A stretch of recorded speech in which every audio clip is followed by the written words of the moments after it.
नमस्कार, नमस्कार, नमस्कार. स्पोर्ट्स कट्टामध्ये तुमच्या सगळ्यांचं सहर्ष सहर्ष स्वागत आहे. इंडिया विरुद्ध पाकिस्तान, भारत विरुद्ध पाकिस्तान मॅच असली, की अर्थातच सगळा माहोल असतो. चॅम्पियन्स ट्रॉफीमध्ये विशेष माहोल आहे. कारण या स्पर्धेतली शेवटची इंडिया पाकिस्तानची मॅच झालेली होती.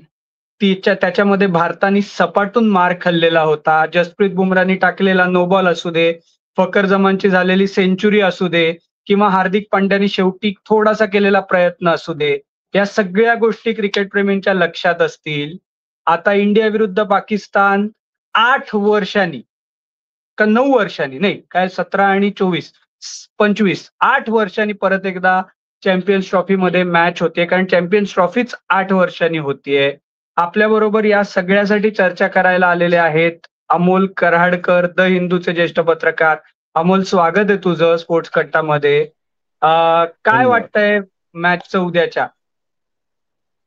अ, तुम्ही जो प्रश्न आता डिस्प्ले केलाय ते माझ्या मते सर्व क्रिकेट प्रेमींची भावना ती एकत्र आहे. पण जसं बऱ्याच अंशी 2017च्या अंतिम सामन्यातही हेच चाललं होतं, कारण ते 2017चा लीग स्टेज मधला सामना भारताने एकच म्हणजे आरामात जिंकला होता बऱ्यापैकी, आणि त्याच्यानंतर अंतिम सामना एकतर्फी झाला. तर भारत पाकिस्तान मला माहिती नाही सध्या एकंदरीतच ज्या पद्धतीचे बॉर्डरच्या दोन्ही बाजूला राजकीय वारे आहेत, त्यामुळे खरंच लढत रंगतदार व्हावी का असं वाटणारे किती जेन्युइन क्रिकेट फॅन्स आहेत. कारण प्रत्येकाला फक्त रिझल्टची पडली आहे. आणि रिझल्टच्या बाबतीत एक गंमतशीर गोष्ट आहे की आपण जे म्हणतो की आयसीसी लढतींमध्ये भारत पाकिस्तानच्या मैलोन मैल पुढे आहे. पण या स्पर्धेमध्ये गंमतशीर भाग असा आहे की हेड टू हेड मध्ये 5 पैकी 3 सामने पाकिस्तानने जिंकलेत. त्याच्यामुळे फक्त 2017चा बदला नाहीये, ते आयसीसी म्हणजे जर एका स्पर्धेपुरतं रेकॉर्ड बनलं तेही लेवल करायचंय. त्याहून महत्वाचं पाकिस्तानचं आपल्याला माहिती आहे पहिल्या सामन्यात पानिपत झालं. भारताच्या दृष्टीने न्यूझीलंड हा त्यांच्यासाठी अवघड संघ आहे कायम, विशेषतः आयसीसी स्पर्धांमध्ये. त्याच्यामुळे न्यूझीलंडच्या सामन्याच्या आधी तिकीट पक्क करणं याच्याकरता हा सामना भारतासाठी महत्वाचा आहे. तुला काय वाटतं? पुन्हा ते आधी तिकीट पक्क करणं वगैरे आहे ना, त्याच गडबडीत टेस्ट चॅम्पियनशिप मध्ये वाट लागली न्यूझीलंडकडनं. म्हणजे ऑस्ट्रेलियाला जायच्या आधी वर्ल्ड टेस्ट चॅम्पियनशिपचं काय ते फायनलचं तिकीट घेऊया, हे घेऊया, ते घेऊया. याच्या तिकडे 3-0 हरलो आणि तिकडे जाऊन 4-1 हरलो. त्याच्यामुळे कुठल्या मॅचच्या आधी काय तिकीट बुक करायचं, काय तिकीट बुक करायचं हे तू नाही बोललास तर जरा बरं होईल. कारण म्हणजे आपल्याला पाकिस्तानला हरवायचंय, सेमीफायनलला जायचंय, नाही जायचंय, जाऊ, नाही जाऊ, ते पुढे न्यूझीलंड विरुद्धच्या मॅच वरती ठरेल. म्हणजे काय होतंय, कारण बांगलादेशही 2 मॅचेस जिंकू शकतं, न्यूझीलंडही 2 जिंकू शकतं, भारतही 2 जिंकू शकतं. जर का भारताने पाकिस्तानला हरवलं तर. त्याच्यामुळे ही मॅच जिंकल्यावरती सुद्धा तिकीट पक्क होणारे वगैरे असं काही मला बिलकुल वाटत नाही. ही मॅच जिंकायची, मग पुढचं पुढे बघू. ठीक आहे ना. पण ही मॅच म्हणजे जिंकण्यासाठी काय करायला लागणार आहे? तुला काही आहे डोक्यात? काय म्हणजे काय केल्याने गोष्टी होतील? सी काय जनमताच्या विरोधात जाऊ शकणारा एक मुद्दा मला मांडायचा आहे की पाकिस्तानच्या दृष्टीने हा सामना पाकिस्तानमध्ये होत नाहीये, हे कदाचित त्यांच्या पथ्यावर पडेल. कारण पहिला सामना ते ज्या एकतर्फी पद्धतीने हारले, ते सामना झाला असेल कदाचित 100 ओव्हर, आठवत नाही मला आता नक्की कधी ऑल आउट झाला पाकिस्तानचा. किती ओव्हर झाल्या? 98व्या ओव्हरमध्ये सामना संपला. पण 98व्या ओव्हरमध्ये 9 ओव्हर सोडा, 9 चेंडू देखील पाकिस्तानचा वर्चस्व नव्हता. म्हणजे जसं मुंबईचं विदर्भाच्या विरुद्ध रणजी ट्रॉफीच्या उपांत्य सामन्यात झालं ना, कधीही वर्चस्व नव्हता, तसं पाकिस्तानचं न्यूझीलंड विरुद्ध त्या स्पर्धेच्या त्यांच्या पहिल्या सामन्यात झालं. त्याच्यामुळे मला आता तरी असं वाटतंय की पथ्यावर पडू शकेल त्यांच्या, कारण काय त्यांची छिटू होतीये. आणि पाकिस्तानमध्ये भारतापेक्षा जास्त पद्धतीने कौतुकही केलं जातं, छितूही केली जाते. ओके. तिकडे हातचं राखून बोलणारी लोक कमी असतात. शिव्या देत नाहीत, ते ते गोबोगामा करतात. जर तुम्ही पुणेरी मराठी थोडंसं माहिती असेल तर समजेल. तर त्या हिशोबाने त्यांना दुबईला जाऊन खेळणं, कारण काय दुबईमध्ये जो त्यांचा सपोर्ट करणारा आहे ना प्रेक्षक, तो चितू करणारा नाहीये. तो जसा भारतीय प्रेक्षक तिथे जाऊन काही जरा तरी आमचा संघ जिंकावा याच्या करता प्रयत्न करतील ना शर्थीने, जेवढे काही बाहेर बसून, तसेच पाकिस्तानी प्रेक्षक करतील. त्या हिशोबाने ते प्रेशर थोडंसं रिलीव्ह झालं असेल, पण प्रेशर रिलीव्ह होऊन काही होत नाही. आत गेल्यानंतर तुम्हाला तुमचे स्किल्स दाखवावे लागतात. आत्ता जरी स्किल्स आणि फॉर्म बघता भारताला वेगळं काही करायची गरज नाही. या 11 खेळाडूंनी स्वतःच्या अबिलिटीजना खेळले तर ही लढत कदाचित एकतर्फी ठरू शकेल. भारताच्या फॅन्सच्या दृष्टीने सर्वात महत्वाचा फायदा भारताला काय होऊ शकेल, फकर जमन अनुपलब्ध आहे, स्पर्धेतूनच बाहेर गेलेला आहे त्या पहिल्या सामन्यात. म्हणजे जेवढी त्यांची हार नामुष्कीजनक होती तेवढाच मोठा सेटबॅक आहे पाकिस्तानच्या दृष्टीने. आणि त्याच्यामुळे मला आत्ता तरी असं वाटतं की आत्ता तरी तू कागदावर बघितलंस तर ही नो मॅच आहे. आपण काच बरं चर्चा करतोय, कारण चर्चा करायला एकच कारण, भारत पाकिस्तानी काय फक्त क्रिकेटचा सामना नसतो, त्याच्या पलीकडे पण सगळं काही असतं वगैरे. हे सगळं परत बोललं तर जास्त बरं पडेल. पण ऑनफिल्ड मला वाटत नाही आत्ता तरी काही मॅच आहे, म्हणजे सामना भारताने आरामात जिंकावा आणि आशा करूया की ते खरंच जिंकतील. माझ्या दृष्टीने तर मला एवढंच वाटतंय की म्हणजे आपण कसं खेळावं याच्यापेक्षा फकर जमान नाहीये हे एक गोष्ट आहेच. पण त्याच्याबरोबर बाबर आणि रिझवानला आपण जर का 25-30 ओव्हर आउट केलं नाही तर कदाचित म्हणजे आपला विजय अजून अजून पक्का होत जाईल, अशी परिस्थिती आहे. म्हणजे मला माहितीये की तू मुंबई विदर्भ मॅच कव्हर करत होतास, त्याच्यामुळे मला वाटत नाही की तू न्यूझीलंड पाकिस्तान बघितली असशील. पण बाबर आझम ज्या पद्धतीने 90 बॉल 64 रन न्यूझीलंड विरुद्ध खेळलेला आहे ना, म्हणजे छी तू नाही छूती नाही, म्हणजे काही त्या इनिंगला अर्थच नव्हता, अशा पद्धतीची ती इनिंग होती. 321 चेस करत असताना 90 बॉल 64 रन काढणं आणि म्हणजे त्यांनी ना पूर्ण टेम्पो, म्हणजे पहिल्या म्हणजे समोरच्यालाही काही ऑप्शन ठेवला नाही त्यांनी आणि स्वतःनेही कधीही टेम्पो चेंज केला नाही. त्याच्यामुळे आणि हा त्यांचा प्रॉब्लेम वर्षानुवर्ष आहे. म्हणजे मला एक बरं वाटतं की आपल्यामध्ये आणि त्यांच्यामध्ये फरक काय, आपण रोहित शर्मा विराट कोहली बद्दल जे बोलायचो तेच 2 वर्षापूर्वीपर्यंत 3 वर्षापूर्वीपासून जे बाबर आझम आणि मोहम्मद रिझवान बद्दल पण बोललं जात आहे. पण आपल्या इकडे आपण तो इश्यू ऍड्रेस केला. आपण T20 मध्ये वेगळा अप्रोच घेतला. रोहितनी 50 ओव्हरमध्ये रोहित आउट झाला तरी ठीक आहे, पण मारायला जातोय. त्या लोकांमध्ये अजूनही ते रिअलायझेशन झालेलं नाहीये. त्याच्यामुळे ते या मॅच मध्येही होऊ नये अशी इच्छा आहे माझ्या दृष्टीने. तू ना मागे 2000 आपण हे 23चा वर्ल्ड कप का T20 आपण कुठली खेळलो तेव्हा तू म्हणाला होतास, श्रीलंकेत कधी खेळलो होतो तू, गेला होतास India Asia cup. Pakistan Asia Asia cup. Cup. Asia cup हा एशिया कपला तू मला म्हणाला होतास तिकडे जायच्या आधी की म्हणजे आपण आपल्या स्पोर्ट्स कट्टाला पण बोललो होतो ते, की तुझ्या दृष्टीने त्यावेळी जर का कोणी भीती असेल तर ती आगा सलमानची भीती होती. तर त्यावेळी तर तो चालला नाही. पण आता तो एक फॉर्म मध्ये असलेला आहे आणि मला वाटतं आता तो व्हाईस कॅप्टनही आहे, मला नक्की माहित नाही. पण अ, त्याच्याबद्दल आता तुला काय वाटतं? तुझं अजूनही तेच मत आहे, त्यावेळी तो पूर्ण फेल गेला. पण आता काय म्हणजे त्याच्याबद्दल म्हणजे जर का वाटायचंच झालं तर आगा सलमान आहे. तो 5 नंबरला तो तय्यर, मला त्याचं प्रोनाऊन्सिएशन माहित नाही. तय्यब ताहिर. तो न्यूझीलंड विरुद्ध आला तर त्यांनी इंडिया, हा तय्यब ताहिर, त्यांनी इमर्जिंग टुर्नामेंट असेल, इंडिया ए नाही, इमर्जिंग झाली होती तेव्हा. तेव्हाही त्यांनी खूप फास्ट आणि चांगला खेळला होता. म्हणजे मला असं वाटतं की टेम्पो बदलणारे तेच आहेत आणि खुशदिलने थोडंफार केलं तर, बाकी कोणी अपफ्रंट मारणारं वाटतंय तुला? सी मला पहिली गोष्ट ही पटत नाही की वन डे क्रिकेटमध्ये 50 ओव्हर मारूनच खेळावं लागतं. मारून खेळायला जमलं तर त्याचा फायदा होतो. रोहित शर्मा मारून खेळतो म्हणजे सगळेजण 8 जण मारून खेळायला लागले तर भारताचा 2017 साली जसा 158 ऑल आउट झाला तसाही होऊ शकतो. किंवा जसं इंग्लंडचं पानिपत होतंय, वारंवार ते तसेच खेळतात आणि तसंच एक हारताय. एक एक मिनिट एक सेकंद, मिनिट मुद्दा आता मी बोलू का मुद्दा तुझा पूर्ण आहे. मुद्दा? हा, मी बोलून बोल पूर्ण बोल करू बोल का बोल नको? बोल. हा. तुझं तू जे झाल्यावरती मी म्हणलास बोलतो, बोल. की बाबर हा. आझमनी सगळं मोमेंटम घालवलं, तू म्हणल्याप्रमाणे तू सामना बघून बोलतोयस असं मी अजूम करतो. मी हो. स्कोरबोर्डवर जाऊन बघितलं तर 2 विकेट लवकर सुरुवातही चांगली मिळाली नव्हती. हा, आणि त्याची आणि फखर जमानची जी पार्टनरशिप आहे ना, 11 ओव्हरमध्ये 47 रनची पार्टनरशिप आहे 69 चेंडूंमध्ये. त्यातले 41 फखर जमानने खेळले. 41 बॉल 24. 69. 41 हा, बॉल 24 फखर जमान. म्हणजे हा. बाबर आझमनी 28 बॉलमध्ये 20 रन केले. ओके, त्यामुळे टेम्पो घालवला नाहीये, टेम्पो बिल्डच झाला नाही.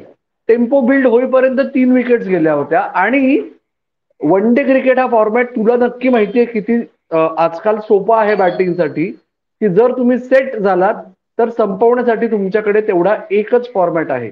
त्याच्यामुळे चुकीच्या वेळेस तो आउट झाला असेल, ओके, पण त्याच्यामुळे सामना हरले हे म्हणणं थोडंसं अतिशयोक्तीचं ठरेल असं मला आता वाटतं. कारण काय, ते कधीच चेसमध्ये नव्हते. सामना मारू शकला असता. मी तुला तेच म्हणतोय की तो म्हणजे ते कधी चेसमध्ये आले असते माहितीये का? त्याने 90 बॉल 64 करण्याच्या ऐवजी तो 60 बॉल 60 करून आउट झाला असताना किंवा 50 बॉल 55 करून आउट झाला असताना तरी मॅच खालच्या लोकांसाठी ओपन राहिली असती. तुमचं ते पण मी तुला इंटेन्शनच तेच नव्हतं. गेम सांगतोय, डीप अरे करत न्यायचं. गेम आदित्य, गेम न्यायचा आता हे कसं खोलवर आहे माहितीये का खोलवर तुझं? खोलवर. तुम्हाला बाबर आझमने एखादी गेम डीप नेऊन मॅच जिंकवलेली दाखव ना. अरे पण मी तुला तेच सांगतोय, जर रोलच तो नाहीये, मुद्दा काय आहे? मुद्दा त्याच्या अराउंड बाकीच्यांनी मारायचा आहे ना. जर बाकीच्यांना जमत नाहीये तर त्याला वेगळं काही करता येत नाही. अरे सगळ्यांना सगळं नाही करता येत, नाही तर सगळे वर्ल्ड बीटर झाले असते ना. बरं, ठीक आहे, पॉइंट म्हणजे टेकन. अजूनही जर जर पाकिस्ताननी या टीम मध्ये बाबर आझमनी अँकर करायचं आणि बाकीच्यांनी मारायचं, तर त्यांनी त्याचा रोल नीट केला म्हणून तो दोषी. नाही, मी म्हणूनच म्हणतो की वर्ल्ड बाबर आझम आणि मोहम्मद रिजवानला आपण 30 ओव्हर अँकर करून द्यावं. या दोघांची पार्टनरशिप होऊ दे, करा अँकर, तर याच्यात गेम सेट याच्यात मॅच आहे. हे सेम आर्ग्युमेंट आपण 2023 वन डे फायनल बद्दल आपण वारंवार बोलतो. आपण इतरांशी बोलताना त्यांना समजावून सांगतो की म्हणजे हे तू कसं म्हणतोस माहितीये का, की रोहित शर्माने स्टार्ट दिला 2023 वर्ल्ड कप फायनल मध्ये आणि चुकीच्या वेळेत आउट झाला म्हणून रोहित शर्मा दोषी. विराट कोहली आणि के एल राहुल दोषी नाहीत त्या सामन्यासाठी. पण असो, मा- मुद्दा आत्ता तरी असा हा. आहे की, हा बोल ना, बोल ना. नाही नाही, बोल ना बोल ना. आगा सलमान, आता बाबर आझम पासून आपण पुढे येऊया. आगा सलमान. आगा सलमान आता एक लेवल पुढे गेलेला दिसतोय. मधल्या 2 वर्षात बरंच पाणी पुलाखालून वाहून गेलंय. त्याच्यामुळे आगा सलमान, सलमान आगा, तो अत्यंत क्वालिटी प्लेअर होता हे सगळेच जण म्हणत होते. आता जर त्याला ते सातत्य सापडलं, आणि दुसरी मला एकच राहून राहून भीती वाटते, ते खुशदिल शाह प्रकरण आहे ना, त्याची थोडीशी बॅटिंग बघितली मी पहिल्या सामन्यात. ओके, हो, मी तर मगाशी आगा सलमान आणि खुशदिल शाहच म्हटलं. हा. हा, तू तय्यब ताहिरचं नाव घेतलंस म्हणून हे झालं. अरे तय्यब आणि आणि थोड्याफार खुशदिल शाह असं म्हटलं. तो लेफ्ट आर्म स्पिन पण टाकतो तो. हा. येस, तर तो एक जो गड्डा जब्बू भारताला मधूनच पडतो ना पाकिस्तानच्या अगेन्स्ट, कारण सध्या हे दोन संघ म्हणजे हे दुर्दैव आहे आंतरराष्ट्रीय क्रिकेटचं, क्रिकेट फॅन्सचं. पण खूप कमी फॅन्स ते मान्य करतील की दुर्दैव आहे, कारण मेरा भारत महान ही भावना जास्त महत्वाची आहे असं सामान्य लोकांचं मत आहे. की विराट कोहली पाकिस्तान विरुद्ध एकही कसोटी सामना खेळला नाही. ओके, त्याच्यामुळे हे म्हणजे आजकाल बघ ना, 2023 नंतर दोन्ही संघांनी काही प्रमाणात काच टाकली आहे. त्याच्या आधी भारत कधी खेळला होता वन डेअर्स मध्ये? 2019 वर्ल्ड कप. नाहीच. त्याच्यामुळे ते जे one on one face offs आहेत ना, जे तुझ्या माझ्या लहानपणी आपण 90s मध्ये रेग्युलरली तरी खेळायचे, ट्राय सिरीज खेळायचे, युएई मध्ये जाऊन खेळायचे. त्याच्यामुळे आजकाल त्या वन ऑन वन रायव्हलरीज बिल्डच होत नाहीत, आणि त्याच्यामुळे प्रत्येक वेळेस नक्की कोण बुवा. कारण काय, सगळे क्रिकेट फॅन्स इच्छा असेल तर स्पोर्ट्स कट्टावर येऊन बघतात काय चाललंय, पण प्रत्येकाला फॅन कोडवर जाऊन प्रत्येक पाकिस्तान मॅचचं लाईव्ह स्ट्रीमिंग नाही बघताय. त्याच्यामुळे प्रश्न असा येतो की त्याच्यामुळे ते जे तू म्हणलास ना, की फक्त माहोल आणि राष्ट्रीयत्व इथेच भारत पाकिस्तान सीमित राहतं, आपणच थोडासा पुढे जाऊन त्याच्यावर चर्चा करू शकतो. आणि दुसरी गोष्ट, भारत पाकिस्तान मॅच म्हटलं की मला वाटतं आपण पूर्ण हे करण्याच्या आधी शाहीनशाह आफ्रिदी, नसीम शहा हे आपल्याला नेहमीच, आणि हॅरिस राऊफ तर आहे तिसरा बॉलर, पण नसीम शाह आणि शाहीन शाह आफ्रिदी आपल्याला नॉर्मली नसीम शाह आपल्याला चांगलाच त्रास देतात.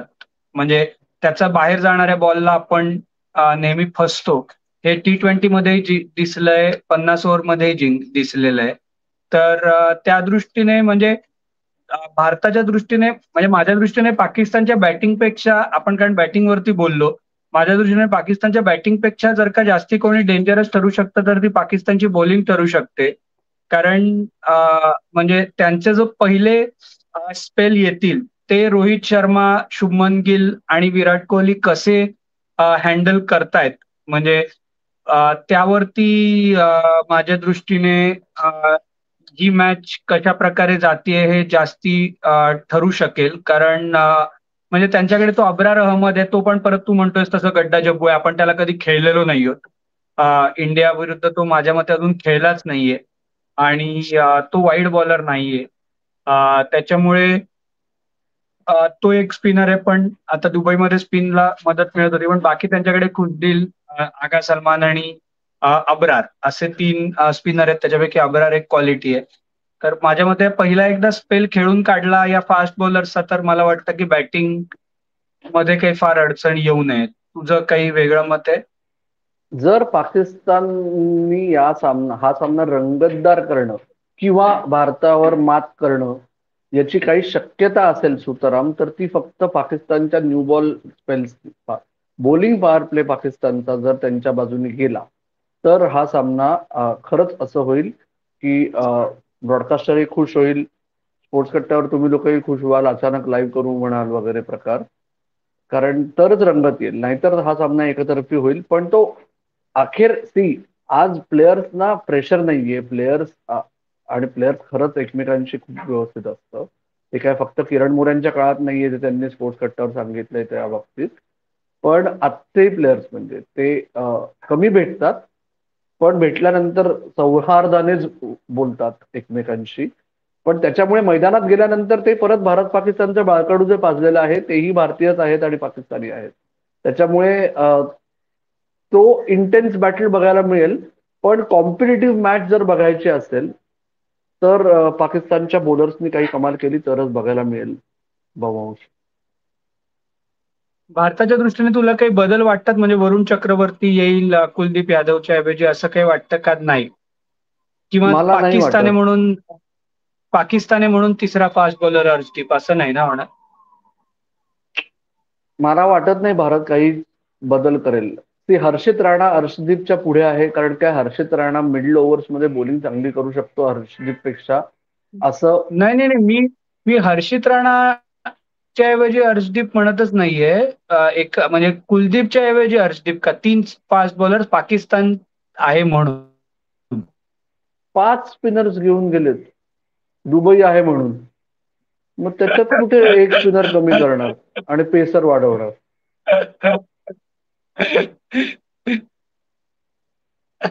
त्यामुळे मला खरंय वाटत नाही खरंय भारताच्या खरंय संघात खरंय. काही नाही नाही बदल असेल म्हणजे. नाही, पण आता म्हणजे खरं तर आपला विकली कट्टा या एपिसोड नंतर मंगळवारी होणार आहे. पण मला असं वाटतं की आपण आपल्या कट्टेकऱ्यांना ट्रिव्हिया प्रश्नाचं उत्तर आजच देऊन टाकूया का? ट्रिव्हियाचा प्रश्न आपण परवा विचारू वाटलं तर, पण ट्रिव्हियाचं उत्तर आज देऊन टाकूया. प्रश्न हवा असेल तर भारत पाकिस्तान प्रश्न देऊ शकतो मी एक. मग विचारूया ना. उत्तर आहे सायमन डूल न्यूझीलंडचा बॉलर आणि एलिस्टर कॅम्बेल झिम्बाब्वेचा बॅट्समन. न्यूझीलंड झिम्बाब्वे मॅच आणि विजेते आहेत डी मयुरेश आठवले आणि अपूर्व साऊरकर. तुमचं सगळ्यांचं मनापासून अभिनंदन. आणि मला खात्री आहे की याच्यापैकी कोणीच गुगल न करता 98 सालच्या मॅचचं उत्तर दिलेलं आहे. त्याच्यामुळे मनापासून अभिनंदन. अमोल, आजचा ट्रिव्हिया प्रश्न. आजचा प्रश्न भारत पाकिस्तान चॅम्पियन्स ट्रॉफी बद्दल विचारतो. थोडासा गुगली प्रश्न विचारतो. पहिला सामना जो होता 2004चा चॅम्पियन्स ट्रॉफीतला भारत पाकिस्तान, त्यातला शेवटचा चेंडू कोणी टाकला? शेवटचा चेंडू कोणी टाकला 2004 हिंट सालच्या? हिंट हा, आणि हिंट देतो. हा, 2004 ची चॅम्पियन्स ट्रॉफी, भारत विरुद्ध पाकिस्तान, जो चॅम्पियन्स ट्रॉफीतला भारत पाकिस्तानचा पहिला सामना होता, त्याचा शेवटचा चेंडू कोणी टाकला? हिंट देतो, सामना शेवटच्या षटकात संपला. Okay, okay. याचं उत्तर तुम्ही आम्हाला वेगवेगळ्या कमेंट्स मध्ये द्या. त्याच्याबरोबर तुम्हाला जर का इंडिया पाकिस्तानची सगळ्यात बाबा कुठली मेमोरेबल मॅच आहे असं वाटत असेल, त्याच्यावरती चर्चा आम्ही करावी असं वाटत असेल, तर तेही आम्हाला कमेंट्स मध्ये कळवा. त्याच्यावरती आपल्याला एक एपिसोड करण्याचा विचार करता येईल कट्टेकऱ्यांसाठी. तर आता इंडिया पाकिस्तान मॅचचा माहोल कसा तयार होतोय तुमच्या एरियात? तुम्ही कोणी एकत्र सगळेजण मॅच बघणार आहात का, किंवा कुठे एकत्र बसून मॅच बघणार आहात का? तसं असेल तर तेही आम्हाला कळवा. म्हणजे आम्हाला माहोल कसा होतोय, काय होतोय तेही कळेल. कारण यावेळी एवढे दिवसांनी मॅच होतीये, तर अंदाज येते की नक्की भारत पाकिस्तानच्या मॅच बद्दल जेवढी नेहमी उत्सुकता असते तेवढी यावेळी आहे का? पण मला खात्री आहे की एकदा मॅच चालू झाली की ते आपोआप उत्सुकता वाढणार आहे. मॅच संपल्यावरती मस्त मॅच झाली, क्लोज मॅच झाली, तर अमोल कराडकर असतील अवेलेबल तर आपण लाईव्ह करण्याचाही विचार करूया. आत्ता मात्र या इंडिया पाकिस्तान, भारत पाकिस्तान विशेष अ, भागामध्ये आम्ही इकडेच थांबतो. भारत जिंकल्यावरती आपण पुढच्या विकली कट्ट्यामध्ये बोलत असू अशी मला खात्री आहे. आत्ता मात्र आम्ही थांबतो. तुम्ही मात्र ऐकत राहा बघत राहा. आणि आमची वाट पाहत राहा. धन्यवाद.